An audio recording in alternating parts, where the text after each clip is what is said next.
जय श्री राम। राधे राधे।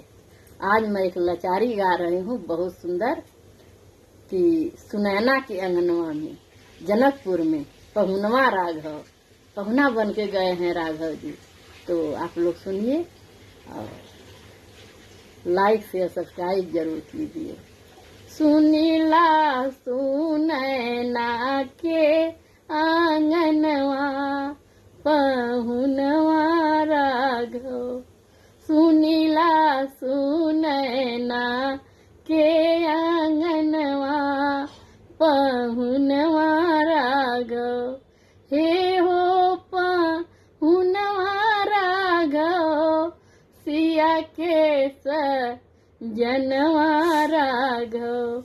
हे हो पहुनवा राघव, सिया के सजनवा राघव।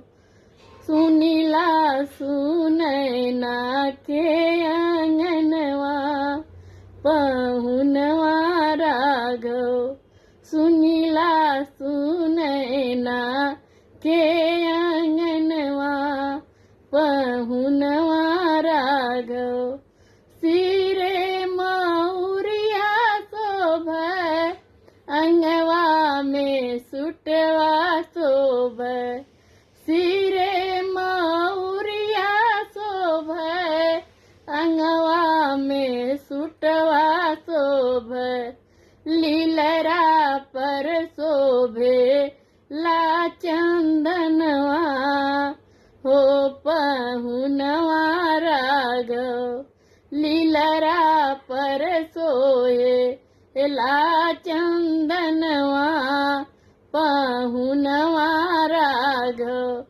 सुनीला सुनैना के आंगनवा पहुनवा राघव।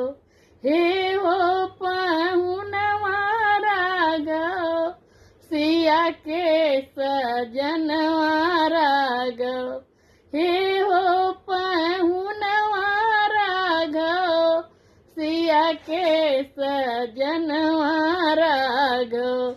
सुनीला सुनैना के आंगनवा पहुनवा राघव, सुनीला सुनैना के आंगनवा पहुनवा राघव।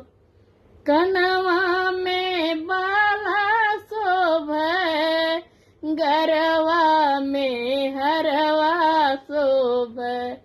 कनवा में बाला शोभै, गरवा में हरवा शोभै। हाथे में सोहेला कंगनवा, हे पहुनवा राघव।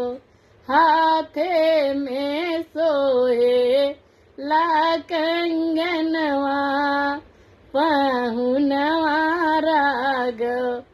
सुनीला सुनैना के आंगनवा पहुनवा राघव।